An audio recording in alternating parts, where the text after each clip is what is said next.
बिस्मिल्लाहिर्रहमानिर्रहीम। अस्सलाम वालेकुम स्टूडेंट्स। आज मैं आपको रैंडम वेरिएबल के बारे में एक्सप्लेन करूँगी। ये एक चैप्टर है, फर्स्ट ईयर में भी है और थर्ड ईयर में भी है।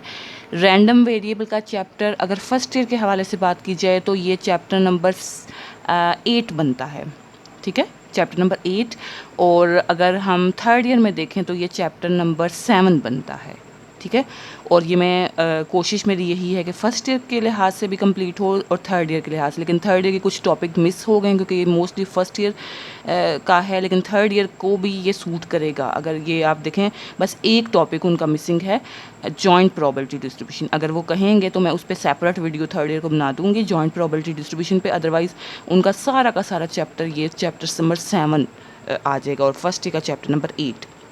जी, रैंडम नंबर के बारे में, रैंडम वेरिएबल के बारे में मैं सबसे पहले बताऊंगी कि रैंडम वेरिएबल होता क्या है। रैंडम नंबर का चलिए जिक्र कर लेते हैं। रैंडम नंबर क्या होता है? जी स्टूडेंट्स, रैंडम नंबर आपको पता है कि कोई सा भी नंबर हो सकता है। यानी कि कैलकुलेटर पे अगर आप रैंडम नंबर का एक सेपरेट बटन होता है, अगर वहाँ से आप कोई भी रैंडम नंबर आ जाएगा, यानी कि वो 10 आ जाएगा, 20 आ जाएगा, 1 आ जाएगा, 0 आ जाएगा, कुछ भी नंबर रैंडमली आ जाए तो उसको हम रैंडम नंबर कहते हैं। और रैंडम वेरिएबल क्या होता है? रैंडम वेरिएबल भी उसी रैंडम नंबर से ही रिलेट करता है कि ऐसा वेरिएबल जिसकी वैल्यूज़ रैंडम नंबर्स हों। और वो रैंडम नंबर्स कैसे आएंगे ये ज़रा देखें। What is random variable? Random variable है क्या? The numerical quantities which are the results are outcomes of a random experiment are called random variable. जी, न्यूमेरिकल क्वांटिटीज़, गिनती के लफ्ज़ को कहते हैं numerical quantities, which are the results, जो कि रिजल्ट्स हों या नतीजे हों किसके? रैंडम एक्सपेरिमेंट के। अब रैंडम एक्सपेरिमेंट क्या है? रैंडम एक्सपेरिमेंट वो होता है कि हमने कॉइन को टॉस किया, हमने डाइस को रोल किया, वगैरह वगैरह। तो रैंडम एक्सपेरिमेंट आपको पता है, जब हम कॉइन को टॉस करेंगे या डाइस को रोल करेंगे तो उसके रिजल्ट्स निकलते जाएंगे। यानी कि कॉइन को टॉस करें तो हेड निकल रहा है, टेल निकल रहा है, head tail tail tail head tail, यानी कि कुछ भी आ सकता है। इसी तरह डाइस रोल करने में भी कुछ भी आ सकता है 1 से 6 तक। तो इनके जो रिजल्ट्स होते हैं, रैंडम एक्सपेरिमेंट के जो रिजल्ट्स या आउटकम होते हैं, जो कि न्यूमेरिकल क्वांटिटीज़ होती हैं, उनको हम रैंडम वेरिएबल कहते हैं। यानी कि रैंडम वेरिएबल है ही यही कि कोई एक्सपेरिमेंट हो और उसका हम कोई रिज़ल्ट या आउटकम लिखें। For example, number of heads obtained in tossing of 2 coins, ठीक है। मिसाल इसमें यह है कि number of heads obtained in tossing of 2 coins, या यानी कि अगर एक कॉइन को टॉस किया जाए, 2 कॉइन्स को टॉस किया जाए और उन पे हेड की तादाद कितनी आ रही है, यानी कि दोनों कॉइन्स में हेड कितने आ रहे हैं, 0 आ रहे हैं, 1 आ रहे हैं, 2 आ रहे हैं, वगैरह वगैरह, ये हम इसके अकॉर्डिंग देखेंगे। उसके अलावा sum of dots obtained with a pair of dice, ये भी हो सकता है कि हम जो 2 डाइस को के पेयर को रोल किया और वो सम जितने उसमें हैं काउंट करेंगे कि एक पे 5 आ रहा है, एक पे 1 आ रहा है, तो मिलके ये 6 बन गए, या वगैरह वगैरह। ये हमारी रैंडम वेरिएबल की एक एग्जांपल है। Number of dots obtained with a single dice, यानी कि एक डाइस को रोल किया जाए और उस पर क्या क्या डॉट्स आ रहे हैं, ये भी हमारा रैंडम वेरिएबल हो सकता है। कि हम इस रैंडम एक्सपेरिमेंट, ये एक्सपेरिमेंट है ना कि डाइस को रोल कर रहे हैं, इस रैंडम एक्सपेरिमेंट से जो जो नतीजे निकलते जा रहे हैं उसको एक कॉलम की शक्ल में, एक्स के कॉलम की शक्ल में लिखते हैं, तो वो हमारा रैंडम वेरिएबल हो जाएगा, जो इस चैप्टर में हमने पढ़ना है। Are the values of random variables. I hope students आपको समझ आ गई होगी कि रैंडम वेरिएबल है क्या, ठीक है। रैंडम वेरिएबल आपका क्या है, इसको कहते क्या है, एक्स से डिनोट किया जाता है, और ये होता क्या, इस कॉलम में क्या होगा, एक्सपेरिमेंट के तमाम आउटकम्स होंगे। जी, अभी मैं आपको इसकी टाइप्स बताऊंगी, टाइप्स ऑफ रैंडम वेरिएबल। जी स्टूडेंट्स, इसकी 2 टाइप्स हैं। टाइप्स ऑफ रैंडम वेरिएबल में पहली टाइप आ जाएगी डिस्क्रीट रैंडम वेरिएबल, ठीक है। दूसरी टाइप कॉन्टीन्यूस रैंडम वेरिएबल। अब डिस्क्रीट और कॉन्टीन्यूस का डिफरेंस तो आपको पता ही होगा कि डिस्क्रीट क्या होता है और कॉन्टीन्यूस क्या होता है। डिस्क्रीट आपका वो होता है कि आप कह लें कि वैल्यूज़ आपकी जंप कर रही हैं। For example, number of something, number of persons in a room, number of chairs in a room, वगैरह वगैरह, किसी की चीज़ की तादाद जो है वो डिस्क्रीट होती है। कॉन्टीन्यूस क्या होगा? कॉन्टीन्यूस ये है कि कोई भी चीज़ एक ही कह लें कि कॉन्टीन्यूसली बढ़ रही है। फॉर एग्जांपल, हाइट, एक एक पॉइंट से होकर गुजरी। ऐसा नहीं है कि हाइट जंप करके इधर से उधर चली गई या वेट जंप करके इधर से इतना फैल गया, यानी कि एक एक पॉइंट से जो वेरिएबल होके गुजरेगा उसको हम कॉन्टीन्यूस वेरिएबल कहेंगे। तो डिस्क्रीट रैंडम वेरिएबल और कॉन्टीन्यूस रैंडम वेरिएबल, ये दो चीज़ें हमने इस चैप्टर में पढ़नी है। रैंडम वेरिएबल के चैप्टर में डिस्क्रीट रैंडम वेरिएबल की क्या है डेफिनेशन, क्या है इसकी एग्जांपल्स क्या हैं, ये मैं आपको थोड़ा सा एक्सप्लेन कर दूं। जी स्टूडेंट्स, इसकी डेफिनेशन है a random variable x is defined to be discrete if it can assume values which are finite or countably infinite, जो कि फाइनाइट हों या काउंटेबली इन्फिनिट हों, उसको हम कहेंगे कि ये रैंडम वेरिएबल है। यानी कि उसको हम काउंट कर सकें, चाहे वो इन्फिनिट हो लेकिन उनको काउंट कर सकें, या फाइनाइट वैल्यूज़ हो, नंबर ऑफ़ वैल्यूज़, तो उसको हम डिस्क्रीट रैंडम वेरिएबल मिलेंगे। फॉर एग्जांपल, मिसाल इसकी है the number of heads obtained in coin tossing experiment, कि कॉइन को टॉस किया जाए इस एक्सपेरिमेंट से जो नंबर ऑफ़ हेड्स निकल रहे हैं ना, हेड्स की तादाद, वो हमारी आ जाएगी इसमें। इसकी example the number of defective items observed in a consignment, के कंसाइनमेंट कोई भी लॉट हो सकती है। फॉर एग्जांपल बल्ब पर प्रोड्यूस करने वाली फैक्ट्री है तो उसमें बल्ब की एक कंसाइनमेंट हो सकती है, ज़्यादा सारे बल्ब पड़े हैं, तो नंबर ऑफ़ डिफेक्टिव आइटम्स, उसमें डिफेक्टिव आइटम्स कितने हैं, ये उसकी कह लेंगे डिस्क्रीट रैंडम वेरिएबल की एग्जांपल है। Next, continuous random variable. Continuous random variable क्या है? A random variable x is defined to be continuous if it can assume every possible value in an interval। जी, अब continuous क्या है? एक interval अगर मैं a से b तक लिख लूँ, फॉर एग्जांपल हाइट ही कह लें कि हाइट बंदे की 0 से मैं 7 तक लिख लूँ, 0 से 7 तक। अब x जो है ना वो एक एक पॉइंट से आपको पता है हो के गुजरेगा, 0 से स्टार्ट होगा तो 7 तक जाने में एक एक पॉइंट से हो के हाइट गुजरेगी। ऐसा नहीं है कि वो जंप करके कहीं से कहीं पहुँच गई है। जी, अब इसमें इसकी रेंज -इन्फिनिटी से +इन्फिनिटी तक हो सकती है। जी स्टूडेंट्स, इसकी अब एग्जांपल कैसे हो सकती है? For example the height of a person, the temperature at a place, amount of rainfall वगैरह वगैरह, ये इसकी एग्जांपल्स हो सकती हैं कॉन्टीन्यूस रैंडम वेरिएबल की, जो अभी मैंने आपके सामने पढ़ी है कि हाइट के बारे में बताया है कि ये रैंडम वेरिएबल, इसमें रेंज में जितने भी इंटरवल होता है उसमें से हर पॉइंट को लेकर गुजरती है। तो ये इसके एग्जांपल्स हैं the height of a person, the temperature at a place, amount of rainfall, यानी कि टेम्परेचर भी आपको पता है एक एक पॉइंट से होकर गुजरेगा, हाइट भी एक एक पॉइंट से होकर गुजरेगी, अमाउंट ऑफ रेनफॉल ये भी एक एक पॉइंट से होकर गुजरेगा। ये सब एग्जांपल्स हैं कॉन्टीन्यूस रैंडम वेरिएबल की। जी स्टूडेंट्स, अब मैं आपके सामने क्वेश्चन सॉल्व करने लगी हूँ डिस्क्रीट प्रोबेबिलिटी डिस्ट्रीब्यूशन के भी, और फिर अगला क्वेश्चन नेक्स्ट इसके बाद फिर मैं आपको कॉन्टीन्यूस प्रोबेबिलिटी डिस्ट्रीब्यूशन का सिखाऊंगी। जी, ये इंपॉर्टेंट चैप्टर है, इसमें से क्वेश्चन ज़रूर आता है, इसको आपने बिल्कुल भी नहीं छोड़ना। फाइंड द, अब क्वेश्चन ये है find the probability distribution and distribution function, यानी कि आपने प्रोबेबिलिटी डिस्ट्रीब्यूशन फाइंड करनी है and distribution function for the number of heads. ये हमारा रैंडम वेरिएबल, इसमें नंबर ऑफ़ हेड है, यानी कि इन क्वेश्चंस में हमें कुछ ना कुछ नंबर ऑफ़ समथिंग जो दिया जाएगा ना वो एक्स होगा हमारा। When 3 balanced coins are tossed. जी, अब ये क्वेश्चन इसमें प्रोबेबिलिटी डिस्ट्रीब्यूशन फाइंड करने का कहा है, लेकिन कैसे पता चलेगा कि ये डिस्क्रीट प्रोबेबिलिटी डिस्ट्रीब्यूशन है, कॉन्टीन्यूस नहीं है। ये नंबर ऑफ़ समथिंग जब भी आ जाएगा ना, number of something, it means कि वो तादाद पूछ रहे हैं, तादाद हमेशा डिस्क्रीट में होती है। कॉन्टीन्यूस में आपको पता है तादाद नहीं होती, काउंट नहीं करते, उसमें कह लेंगे एक एक पॉइंट से गुजरता है। जैसे उसमें तादाद तो ये होती है ना कि एक रूम में 5 चेयर्स पड़ी हैं या 6 पड़ी हैं, लेकिन कॉन्टीन्यूस ये होगा कि 5.1, 5.2, 5.3 हर पॉइंट से होकर गुजरेगा। लेकिन इस सूरत में नहीं हो सकता कि ऐसा नहीं हम कह सकते कि 5.1 चेयर्स पड़ी हैं, 5 के बाद 6 ही चेयर्स आएंगे, तो ये डिस्क्रीट की मिसाल होती है। अब इससे तो शो हो गया कि ये डिस्क्रीट वेरिएबल है, तो अब इसकी प्रोबेबिलिटी डिस्ट्रीब्यूशन बनानी है। प्रोबेबिलिटी डिस्ट्रीब्यूशन आपको बनाना ज़रूर आना चाहिए, इन क्वेश्चंस में यही पूछा जाता है कि आप प्रोबेबिलिटी डिस्ट्रीब्यूशन फाइंड करें।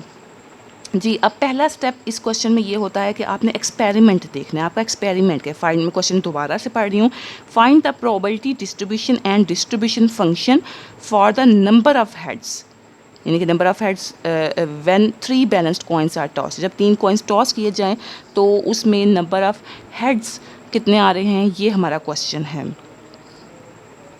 Students, we are going to solve the question के एक्सपेरिमेंट। सबसे पहले आपको देखना है कि इस क्वेश्चन में एक्सपेरिमेंट क्या है। 3 कॉइन्स टॉस्ड, 3 कॉइन्स को टॉस किया गया है और ये उनके आउटकम्स निकलेंगे, यानी कि हेड और टेल आपको पता है इसमें होता है।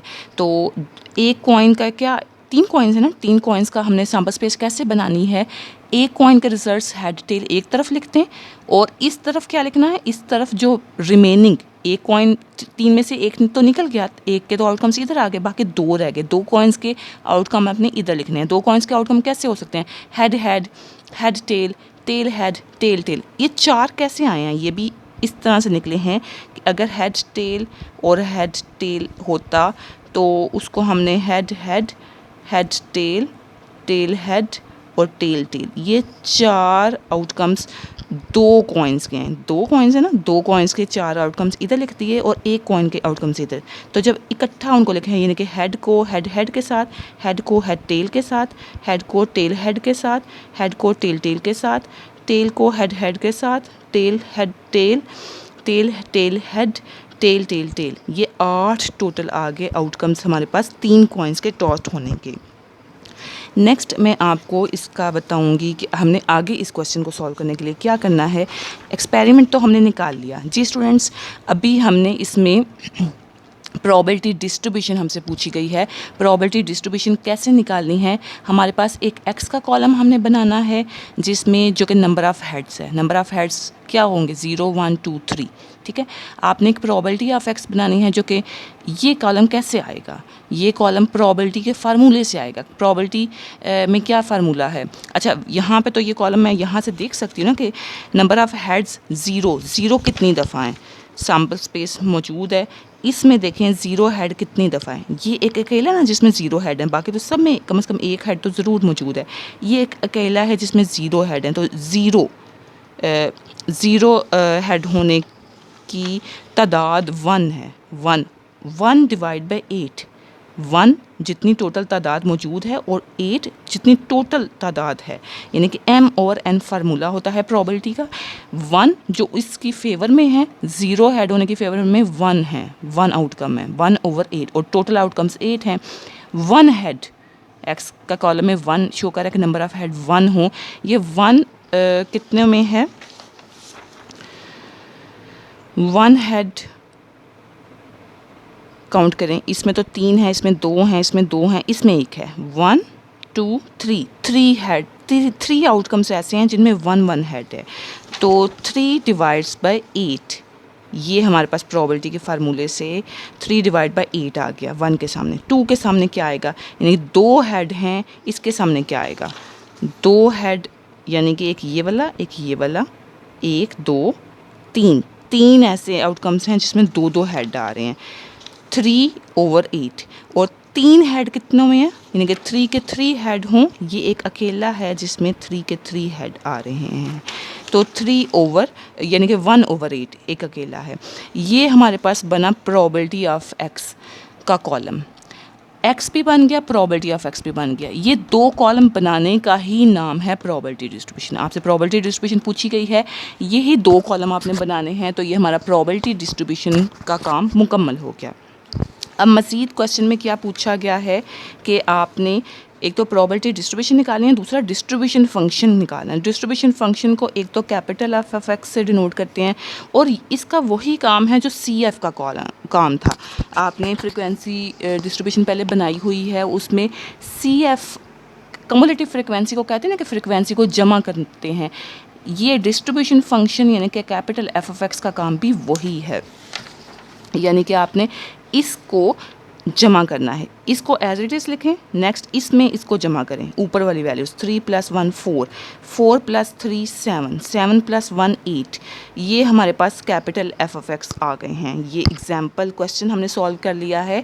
नेक्स्ट कॉन्टीन्यूस प्रोबेबिलिटी डिस्ट्रीब्यूशन से रिलेटेड मैं आपको क्वेश्चन बताने लगी हूँ। ये क्वेश्चन था डिस्क्रीट प्रोबेबिलिटी डिस्ट्रीब्यूशन से रिलेटेड जो हमने अभी सॉल्व किया है, यानी कि आपको समझ आ गई है कि प्रोबेबिलिटी डिस्ट्रीब्यूशन डिस्क्रीट में कैसे निकालनी है। अब मैं आपके सामने क्वेश्चन सॉल्व करूंगी स्टूडेंट्स, कॉन्टीन्यूअस प्रोबेबिलिटी डिस्ट्रीब्यूशन, इसका क्वेश्चन। अब देखें, कॉन्टीन्यूअस प्रोबेबिलिटी डिस्ट्रीब्यूशन में हमेशा हम ऐसे एक हमें गिवन होगा function f of x is equal to k x, और ये इसकी रेंज है। ये कोई भी फंक्शन हमें यहाँ पे कुछ भी दे सकते हैं, इज इक्वल टू 0 एल्सवियर। अब इसमें 3 क्वेश्चन हमसे पूछे गए हैं। पहला क्वेश्चन ये है कि फाइंड के, यानी कि फंक्शन में जो ये वैल्यू के है ना, अननोन है, ये वैल्यू फाइंड करें फ्रॉम द डेंसिटी फंक्शन। दूसरा ये पूछा गया है कि probability of x greater than 1 find करना है। तीसरा ये पूछा गया है compute distribution function f of x, यानी कि कैपिटल एफ ऑफ एक्स इसमें निकालना है। याद रहे ये हम कॉन्टीन्यूअस प्रोबेबिलिटी डिस्ट्रीब्यूशन का कर रहे हैं। अच्छा, इस क्वेश्चन में लिखा तो नहीं हुआ कि कॉन्टीन्यूअस, तो कैसे पता चलेगा कि ये कॉन्टीन्यूअस वाला क्वेश्चन है? जी, ये डेंसिटी का वर्ड देख रहे हैं स्टूडेंट्स, डेंसिटी का वर्ड अगर क्वेश्चन में आ जाए या इस तरह का फंक्शन और साथ एक रेंज दी हो, यानी कि एक कह लें 0 से 2 तक, इसमें हर पॉइंट आता है, तो ऐसा कुछ हो तो ये हमारा डेंसिटी फंक्शन या कॉन्टीन्यूअस फंक्शन कहलाएगा। ठीक है, उसके बाद इसका सलूशन। जी, इस क्वेश्चन का सलूशन अब मैं करने लगी हूँ। ए पार्ट में के की वैल्यू पूछी गई है। अब के की वैल्यू कैसे फाइंड करनी है, ये ज़रा गौर से आप देखें। ये एक प्रॉपर्टी है, ये जो देख रहे हैं ना, ये बहुत इंपॉर्टेंट प्रॉपर्टी है कि we know that for density function f of x integral -∞ to infinity f of x D x बराबर होता है 1 के। अच्छा, अगर डिस्क्रीट की मैं बात करूँ तो डिस्क्रीट में ये था समीशन एफ ऑफ एक्स बराबर है 1। ये आप किसी हद तक एग्री करेंगे, ये मैं आपके सामने यहाँ पे दिखा भी देती हूँ। ये जो प्रोबेबिलिटी डिस्ट्रीब्यूशन अभी हमने निकाली है, इसमें प्रोबेबिलिटी ऑफ एक्स के कॉलम को अगर हम जमा करें ना, यानी कि इस कॉलम को सम करें, यानी कि समीशन पी ऑफ एक्स करें, तो वो 1 के बराबर, हमेशा ये कॉलम 1 के बराबर होगा। ये बात जहन में रखें कि इस कॉलम का आंसर 1 ही होगा। इट मीन्स कि summation P of x is equal to 1। तो यही हमने यहाँ पे ये समीशन की जगह इंटीग्रेशन यूज़ कर लिए, बस, बाकी कोई चेंज नहीं है। ये देखें, integration F of x D X is equal to 1। अब इंटीग्रेशन है तो यहाँ पे ये पूरा का पूरा फंक्शन आपने यहाँ पे लिखना है। अब इंटीग्रेशन को सॉल्व करने का क्या तरीका होता है?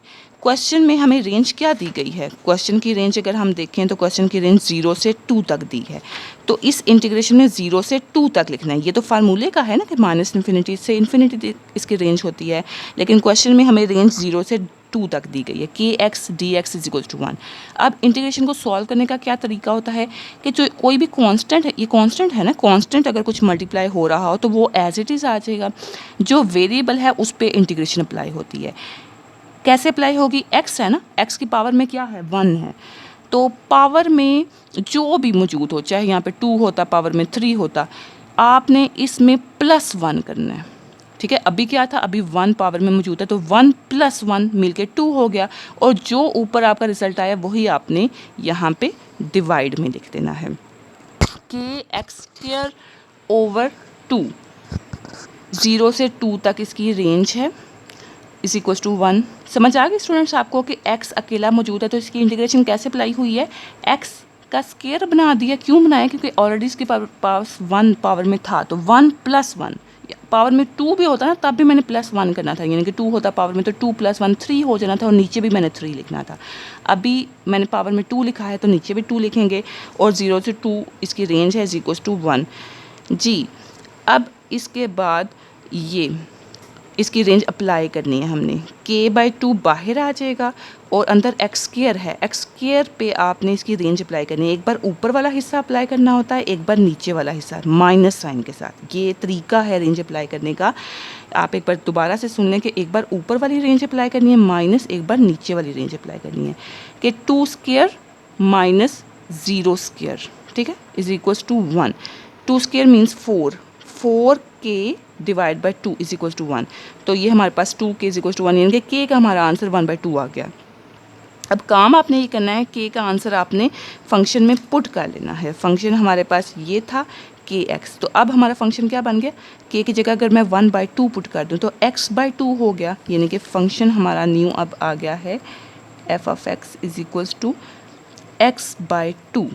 रेंज वही है 0 से 2 तक। जी, अब बी पार्ट क्या है? बी पार्ट में पूछा गया है कि probability of x greater than 1 आपने फाइंड करना है। कंसीडर करें probability of x greater than 1, ये हमने फाइंड करना है। ग्रेटर देन 1 मीन्स आपने 1 से शुरू करना है, ग्रेटर 1 कि 1 से ऊपर आपने जाना है, 1 से ऊपर, 1 से 2 तक, ठीक है। 1 से 2 तक आपने इसमें जाना है, क्योंकि 2 तो इसकी मैक्सिमम हद है ना, 0 से 2 इसकी रेंज है, लेकिन वो कह रहे हैं 1 से ऊपर ऊपर ग्रेटर देन 1 आपने लेना है। तो 1 से लेके फिर कहाँ तक जाना है? 0 तक तो नहीं जा सकते ना, पीछे तो नहीं आ सकते। 1 से फिर आगे 2 तक जाना है, 1 से 2 तक। एफ ऑफ एक्स यहाँ पे फंक्शन लिखना है, जो फंक्शन हमारा अब बन चुका है x/2 dx। अब इस पे आपने इंटीग्रेशन अप्लाई करनी है। इंटीग्रेशन अप्लाई करने के लिए 1/2 है ना, तो इसको बाहर हम ले जाएंगे। आपको पता है ये कांस्टेंट है, इस पर अप्लाई नहीं होती, सिर्फ x रह गया। तो x जिस तरह मैंने अभी आपके सामने यहाँ पे किया है, x का क्या बन गया था? x²/2। तो यहाँ पे इस अकेले x का x/x²/2 बन जाएगा, और नीचे वाला 2 इस 2 से मल्टीप्लाई होकर 4 हो जाएगा। तो x²/4 ये इसकी इंटीग्रेशन का निकलेगा। मैं आपके सामने दिखाती हूँ, ये है स्टूडेंट्स x²/4, और इसकी रेंज 1 से 2 तक है इसकी रेंज। अब रेंज पुट करने का तरीका आपको पता है कि पहले ऊपर वाला पुट करना है x की जगह, जहाँ जहाँ पे x है, x की जगह पे 2 पुट करें, बाकी वही फंक्शन सारा लिख लें, माइनस लगाएं और नीचे ये 1 पुट करें इसकी जगह पे और ये लिख लें, दोनों को माइनस करें और ये आपका आंसर आ गया। नेक्स्ट थर्ड क्वेश्चन इसमें पूछा गया है, डिस्ट्रीब्यूशन फंक्शन फाइंड करना है आपने F of X, capital F of X. अब capital F of X find करने का तरीका मैं आपको बता दूं। अच्छा, एक और भी बात बता दूं, कैपिटल एफ ऑफ एक्स ना फर्स्ट ईयर में शायद नहीं है, ये थर्ड ईयर का हिस्सा है। थर्ड ईयर में एफ ऑफ एक्स है, सिर्फ यही चीज़ है, बाकी सारा फर्स्ट ईयर का भी थर्ड ईयर का सेम अभी तक चल रहा है। कैपिटल एफ ऑफ एक्स जो है ये थर्ड ईयर में है, फर्स्ट ईयर में नहीं है। वी नो दैट फाइंड करने का क्या तरीका है, F of x is equals to probability of X less than X, और ये शुरू याद रखें लोअर रेंज से होता है, जो भी लोअर रेंज है लोअर रेंज से शुरू होगा, लेकिन जाएगा कहाँ तक? एक्स तक, ठीक है। तो शुरू में इसकी रेंज क्या थी? 0 से 2 इसकी रेंज है ना, इस क्वेश्चन में रेंज हमारे पास 0 से 2 है। तो 0 से हम स्टार्ट करेंगे, लेकिन 2 तक नहीं जाएंगे, 0 से स्टार्ट करके हम x तक जाएंगे। ये तरीका है capital F of X find करने का, और अंदर हम फंक्शन लिख देंगे वही जो हमारा है x/2, इसको सॉल्व करेंगे और इसकी रेंज 0 से x लिख देंगे। अब जब ये रेंज अप्लाई होनी है तो ऊपर वाली पहले इसकी जगह अप्लाई होगी, और नीचे वाली जब अप्लाई होगी तो उसने तो वैसे ही पता ख़त्म हो जाना, 0 अप्लाई होगा, 0 ओवर समथिंग वो 0, इसलिए सिर्फ ऊपर वाली अप्लाई कर दें, इट मीन्स ये फुल अप्लाई होगी। x इसकी जगह अप्लाई हुआ तो इसमें कोई चेंज नहीं आया। ये इसका फाइनल आंसर है सी पार्ट का, जिसमें discrete function capital F of x पूछा गया था। जी स्टूडेंट्स, इसमें टॉपिक जॉइंट प्रोबेबिलिटी डिस्ट्रीब्यूशन, ये इसके बाद आता है। जॉइंट प्रोबेबिलिटी डिस्ट्रीब्यूशन मतलब अभी मैंने आपको सिर्फ x के लिए बताई है ना, तो जॉइंट मतलब x और y दोनों के लिए प्रोबेबिलिटी डिस्ट्रीब्यूशन इकट्ठी। ये थर्ड ईयर के कोर्स का हिस्सा है, फर्स्ट ईयर में नहीं है। ये फ़िलहाल मैं टॉपिक नहीं करा रही। अगर थर्ड ईयर करना चाहती है तो कमेंट करें इस वीडियो के नीचे कि आपको ये जॉइंट प्रोबेबिलिटी डिस्ट्रीब्यूशन का टॉपिक समझना है, तो मैं इसकी सेपरेट वीडियो बना दूँगी। फ़िलहाल हम इसके नेक्स्ट टॉपिक पर आ जाते हैं। टॉपिक का नाम है mathematical expectation of a random variable. जी, मोस्ट इम्पॉर्टेंट टॉपिक है इस चैप्टर का। इसमें हम क्या करेंगे, let a discrete random variable x have possible values x1 x2 x so on xm, यानी कि एक रैंडम वेरिएबल है, डिस्क्रीट रैंडम वेरिएबल, ठीक है।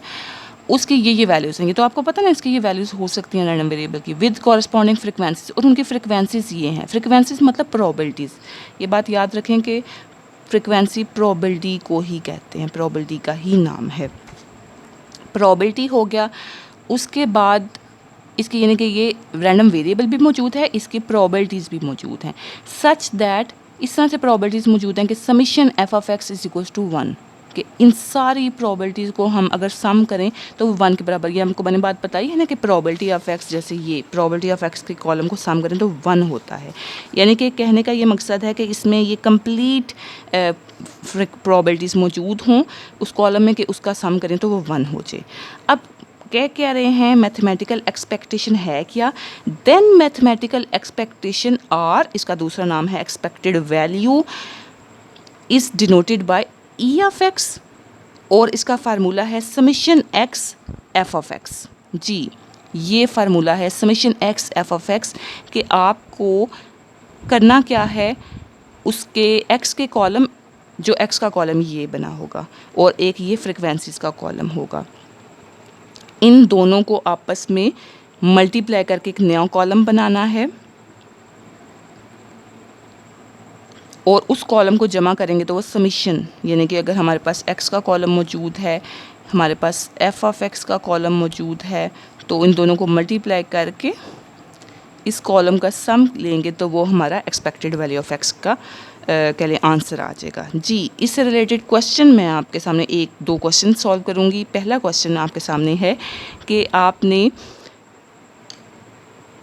क्वेश्चन है what is the mathematical expectation of the number of heads when 3 fair coins are toss, के 3 coin अगर toss किए जाएं तो नंबर ऑफ हेड्स की एक्सपेक्टेशन क्या है, मैथमेटिकल एक्सपेक्टेशन या एक्सपेक्टेशन। हेयर लेट एक्स हमारे पास क्या है, आपने एक्स एक रैंडम वेरिएबल खुद से ज़रूर नाम देना होता है। जो भी क्वेश्चन में नंबर ऑफ समथिंग हो, नंबर ऑफ हेड्स है यहाँ पे, नंबर ऑफ हेड्स और एक्सपेक्टेड वैल्यू ऑफ एक्स हमसे इसमें पूछी गई है, एक्सपेक्टेड वैल्यू ऑफ एक्स हमसे पूछा गया है। अब आपके सामने ये सोल्यूशन है इसका। We know that expected value of X का फार्मूला क्या है, is equals to expected value of X probability of X. Probability distribution of X आपने पहले नंबर पे निकालना है, यानी कि एक्स का कॉलम 0 1 2 3, आपको पता है ना नंबर ऑफ हेड 3 कॉइन्स में या तो 0 हो सकते हैं, 1 हो सकते हैं, 2 3 और उनकी ये 1, ये जैसे पिछले क्वेश्चन में हमने किया है 1/8 3/8 3/8 1/8, और ये कैसे निकला है ये आपको मैंने पीछे समझाया है कि ये कॉलम बनाना है आपने, उसके बाद आपने इस कॉलम को इस कॉलम से मल्टीप्लाई करना है, x into probability of X, ये सम इसका आ जाएगा और यही सम इसकी एक्सपेक्टेशन है, एक्सपेक्टेड वैल्यू ऑफ एक्स हमारे पास यही है आंसर 1.5। जी, समझ आ गई स्टूडेंट्स कि आपको अगर एक्सपेक्टेशन ऑफ एक्स फाइंड करनी है तो ये इसका फार्मूला है summation X probability of x. Most important question है ये फार्मूला आपको आना चाहिए।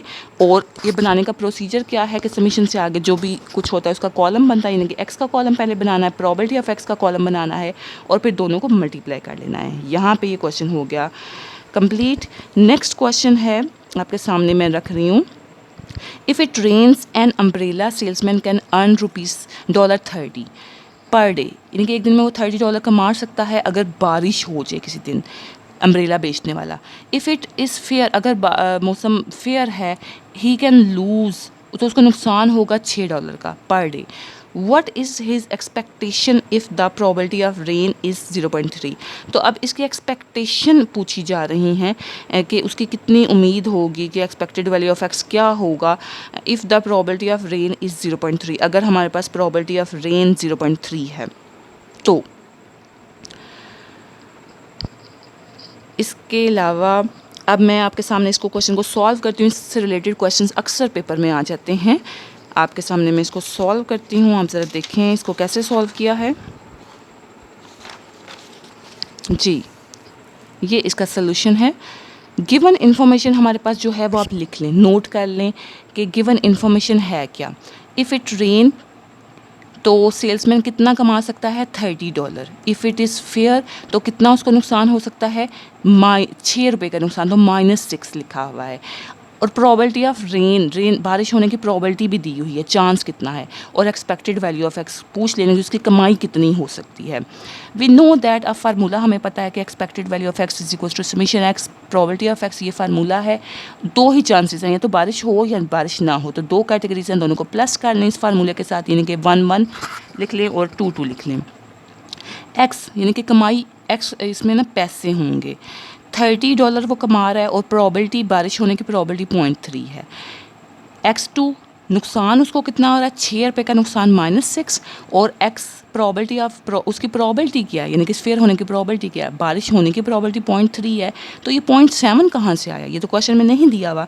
याद रखें अगर बारिश होने की प्रोबेबिलिटी हमें पता है, यानी कि प्रोबेबिलिटी ऑफ x रेन होने की प्रोबेबिलिटी 0.3 है, रेन यहाँ पे लिख लें। बारिश होने की प्रोबेबिलिटी अगर 0.3 है तो बारिश ना होने की प्रोबेबिलिटी क्या होगी, 1 माइनस प्रोबेबिलिटी ऑफ रेन, यानी कि इसको 1 में से माइनस कर दें तो ये 1 minus 0.3 that is equals to 0.7। ये हमारे पास 0.7 है। 0.7 यहाँ पे पुट करेंगे, इसको मल्टीप्लाई करेंगे, इन दोनों को मल्टीप्लाई करेंगे और फिर चूँकि ये माइनस साइन इधर आ जाएगा, दोनों आपस में माइनस होंगे, तो ये हमारा फाइनल आंसर हो जाएगा पर डे उसकी एक्सपेक्टेशन का। Now students, we are going to solve next question.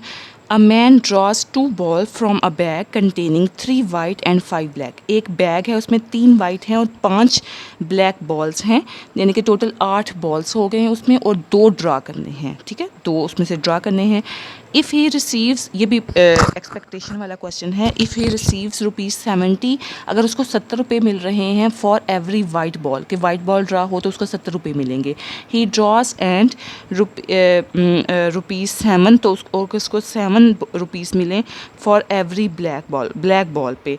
Find his expectation, तो उसकी एक्सपेक्टेशन फाइंड करें, उसकी कमाई फाइंड करें, कितनी कमाई होगी। अब देखें 2 कैटेगरीज हैं बॉल्स की, टोटल 8 बॉल हैं, 3 वाइट हैं, 5 ब्लैक हैं और 2 सेलेक्ट करने को कहा है। तो 2 सेलेक्ट करने का मतलब है कि हो सकता है वाइट में से दोनों सेलेक्ट हो गए हों, हो सकता है एक वाइट में से एक ब्लैक में से सेलेक्ट हो गया हो, या हो सकता है दोनों ब्लैक में से सेलेक्ट होंगे। 3 कैटेगरीज है ना हमारे पास जी। अब इस क्वेश्चन को मैं आपके सामने सॉल्व करती हूँ। इसका सोल्यूशन देखें, आपके पास 3 वाइट हैं, 5 ब्लैक हैं, 8 टोटल बॉल हैं, 3 वाइट 5 ब्लैक। सेलेक्ट आपने करने हैं 2 बॉल्स जी, 2 बॉल सेलेक्ट करने हैं। रिसीव ₹70, 70 रुपये उसको मिलेंगे वाइट बॉल पे अगर एक वाइट बॉल निकले, 7 रुपये उसको मिलेंगे अगर एक ब्लैक बॉल निकले। अब इसके बाद नेक्स्ट क्या है, इसकी एक्सपेक्टेशन पूछी है। We know that expected value of x is equal to expected value of X probability of X.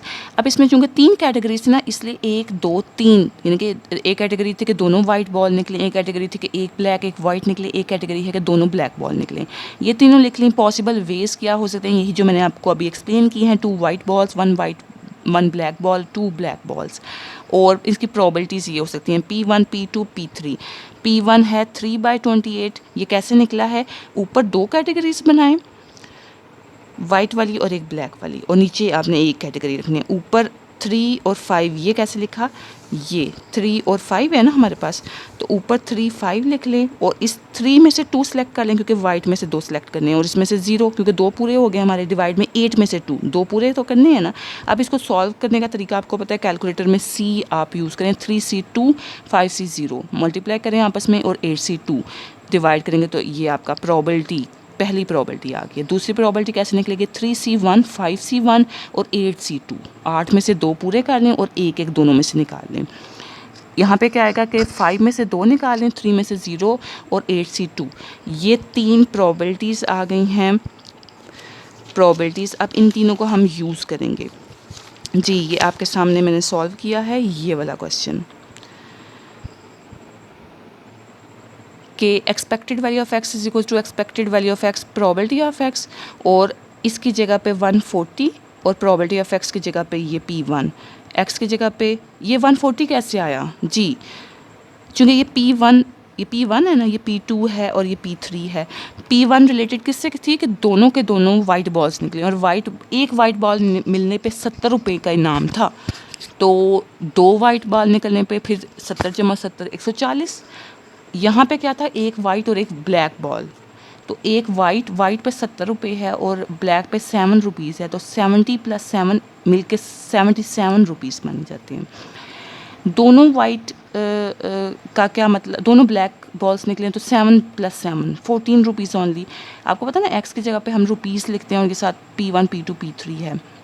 अब आपने इनको आपस में मल्टीप्लाई, इनको आपस में मल्टीप्लाई, इनको आपस में मल्टीप्लाई, उनको ऐड करना है, तो ये final expected value of X का आंसर आ गया है जी। स्टूडेंट्स, यहाँ पे हमारी एक्सपेक्टेशन ऑफ ये ख़त्म हो गया है। आपको आई होप अच्छे से समझ आ गई होगी। मज़ीद इसमें बस एक ही रह गया है पॉइंट, वो मैं आपको डिस्कस कर लूँ। एक्सपेक्टेशन ऑफ देखें, एक्सपेक्टेशन ऑफ मैंने डिस्क्रीट की एक्सपेक्टेशन आपके सामने की है, लेकिन कॉन्टीन्यूस की नहीं की। तो कॉन्टीन्यूस की भी इसमें हो सकती है कि समेशन की जगह इंटीग्रेशन का साइन लगा दें और फिर ये एज इट इज़, लेकिन आपको फर्स्ट एक आई थिंक सिलेबस में ऐसा कुछ नहीं है। अभी क्या क्या है, expectation of a function of a random variable, यानी कि ये तो एक अकेले x एक रैंडम वेरिएबल की एक्सपेक्टेड वैल्यू थी ना, तो एक्सपेक्टेशन ऑफ अ फंक्शन की एक्सपेक्टेशन कैसे निकलेगी, ज़रा ये देखें। If we have a function of random variable x, यानी कि एच ऑफ x हमारे पास फंक्शन है, then expected value of H of x किसके बराबर होगी, summation H of x P of x, वही फार्मूला, यानी कि यहाँ पे पहले x होता था एक्सपेक्टेड वैल्यू ऑफ x, तो समेशन x होता था। अब यहाँ पे पूरा का पूरा फंक्शन है, तो यहाँ पे एच ऑफ x, फंक्शन क्या हो सकता है फंक्शन 2x माइनस 1 हो सकता है फंक्शन x स्क्वायर हो, यानी कि x की ही फॉर्म में कोई एक्सटेंडेड इक्वेशन वो यहाँ पे मौजूद है, तो वो पूरे की पूरी इक्वेशन इधर लिखनी है और इसको सॉल्व करना है। जी, आपके सामने मैं नेक्स्ट एक क्वेश्चन इससे रिलेटेड सॉल्व करने लगी हूँ। अब वो देखें कि क्वेश्चन क्या है। क्वेश्चन है find the probability function of 3x minus 1, यानी कि वो कह रहे हैं इसकी एक्सपेक्टेड निकालें, इसकी प्रोबेबिलिटी फंक्शन इसका निकालें, डिस्ट्रीब्यूशन निकालें इसका एक्स स्क्वायर का और एक्स स्क्वायर प्लस 2 का। आल्सो फाइंड, इनकी एक्सपेक्टेशन भी फाइंड करें, ठीक है। एक तो प्रोबेबिलिटी डिस्ट्रीब्यूशन इन तीनों की निकालें और दूसरा ये कि इनकी एक्सपेक्टेशन फाइंड करें। तो ये क्वेश्चन आपके सामने है, ये सोल्यूशन, ये दो कॉलम्स गिवन थे क्वेश्चन में, x का कॉलम और f ऑफ x, ये दो कॉलम गिवन थे और पूछा गया है कि आप ये और ये तीन फंक्शंस के अकॉर्डिंग इनके डिस्ट्रीब्यूशन निकालें। तो पहले तीन फंक्शंस ये जो हैं इनके अकॉर्डिंग कॉलम्स हम बना लेंगे, यानी कि 3x माइनस 1 इस x से आप ये बना सकते हैं ना कॉलम, कि इस कॉलम को 3 से मल्टीप्लाई करें और फिर -1 कर लें।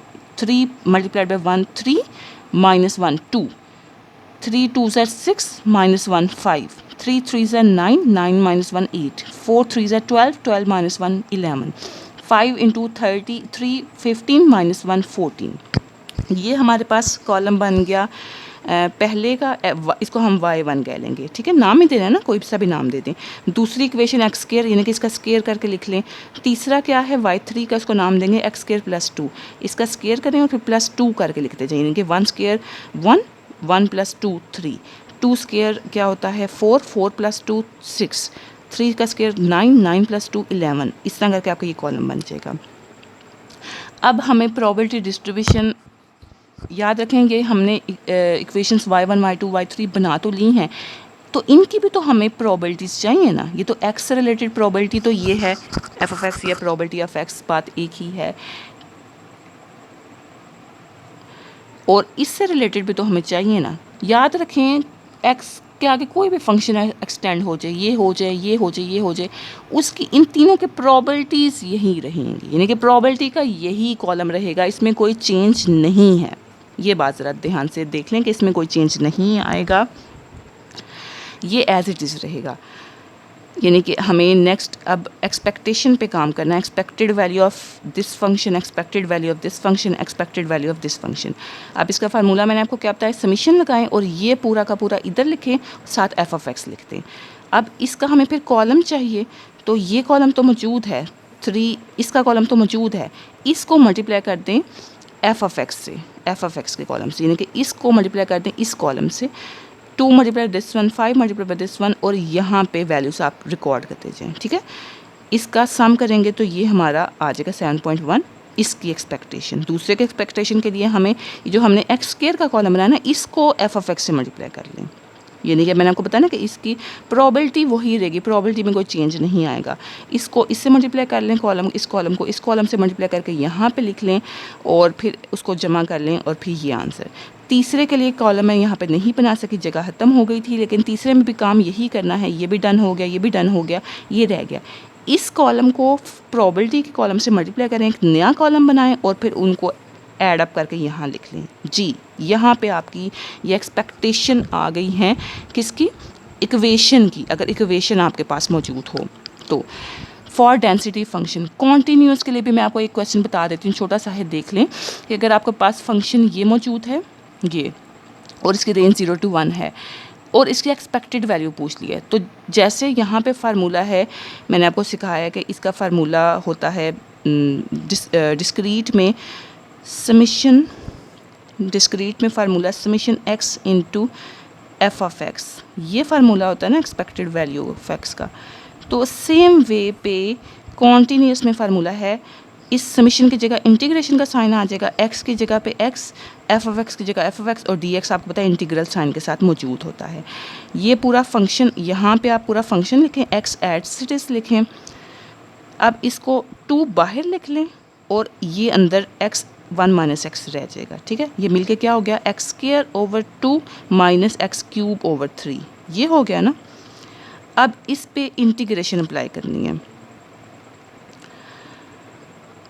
इस पे इंटीग्रेशन। अच्छा यहाँ पे थोड़ी सी है कि x जब इससे x इससे होगा तो x हो जाएगा ना, इससे मल्टीप्लाई हुआ x हो गया और x इसके जाके x square, x minus x square बन गया और उसकी इंटीग्रेशन फिर ये आई है, यानी कि x की जगह पे एक्स स्क्वायर ओवर 2 आ गया इंटीग्रेशन में, और एक्स स्क्वायर की जगह पे एक्स क्यूब ओवर 3 आ गया इंटीग्रेशन में, और 0 to 1 इसकी रेंज है। अब इसकी रेंज अप्लाई करनी है, ऊपर वाली वैल्यू 1 सिर्फ इसमें अप्लाई कर दें, 0 ना अप्लाई करें क्योंकि उसका फ़ायदा नहीं है, वो उसने वैसे ही ख़त्म हो जाना है।